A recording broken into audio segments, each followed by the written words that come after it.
This is Kumar, co-founder and CEO of Zylu. It's a new Bangalore-based startup. We started just 6 months ago. So I'll give you a little bit of background. I and also my co-founder Pavitra, we both spent like good amount of time in the US.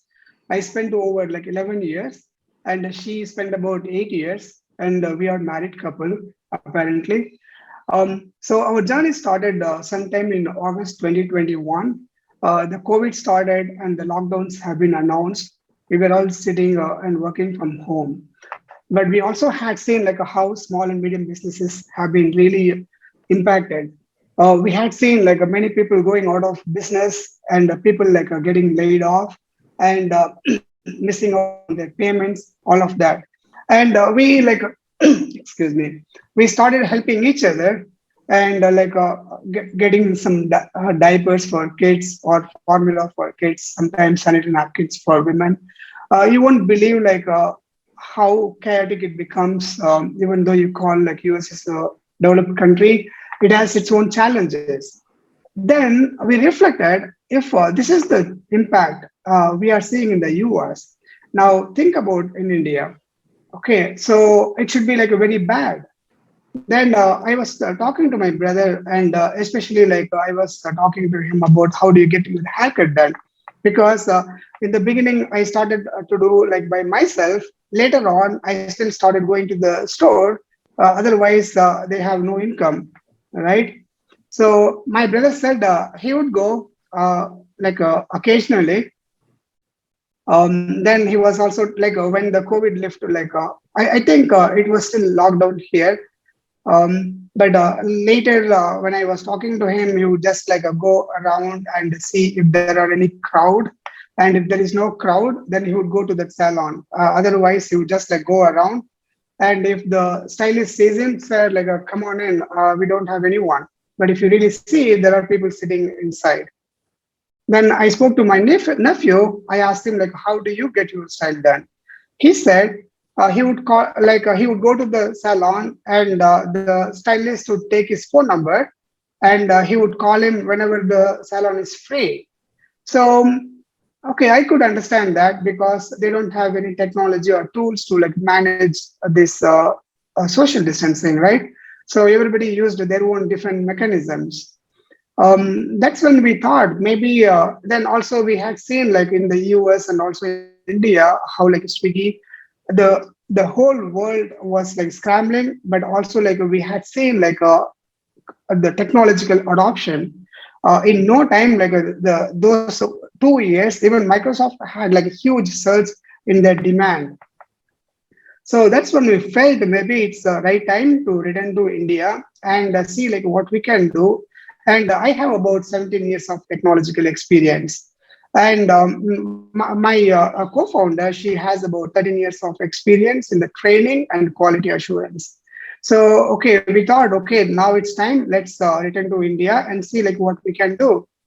And we returned sometime in January 2021.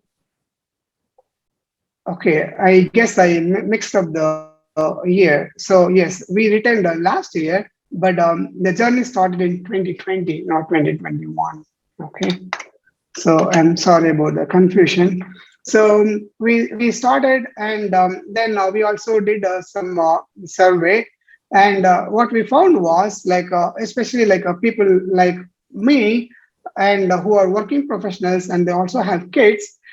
They find it difficult to get the booking. Either they have to call on the phone, or they have to WhatsApp somebody, and many times you won't have the response right away. So so that's how they used to get the appointment done, and they go get service. So that's one thing. Second thing is, if you really look at it, many of the people don't change their salon or stylist. That's because as if they have some mental connection established, you cannot change the stylist. The reason is they are so particular about their style, and they somehow manage to explain to the stylist how my hairstyle should look like. But in the US, all I do is I tell my phone number and they say, okay, hey Kumar, come on in, sit inside. So you need a 4.5 on the side, scissors on the top. and I'll be out in 5 minutes. Okay, no guess game, nothing. Very first day, I would have spent explaining whatever I could explain, and they had a style profile for me.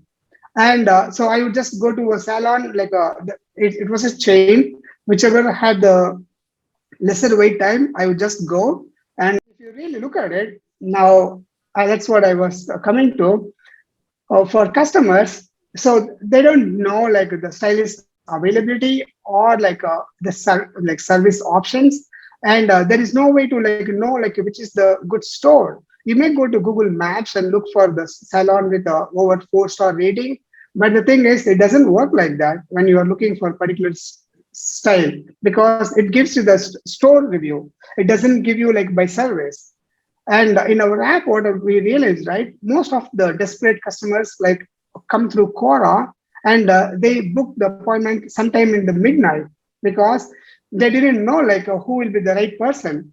And especially if you move to a different city, you don't know like who is the right stylist. So that's what we found for customers. And for businesses, the problem is many of them still use pen and paper, and some use Microsoft Excel. And then there are some salons, they have a CRM to manage their customers, but none of them actually store the customer's style profile. And they like they all use improvised tools. And now with the COVID, all the lockdown restrictions, it made their business even harder to sustain, and the customers are reluctant to go. Okay, so that's where like Zylu comes into picture. Okay, so the solution we are offering, and we already have most of it, but we still have to build a lot more. Is we have built a hyperlocal marketplace kind of an app. You could have it on your phone, and you could see the nearby salon. All our salons and spas on our platform are curated, so you can trust and go. Okay, on the business side, like they get the notification like so and so is coming on like a particular day, particular time for this service, and they get notified. And we also like will be building the forecast, because what we also realized, we don't like weekends are crowded, weekdays are like deserted. I think there are multiple strategies we could put in place to manage the um, demand side.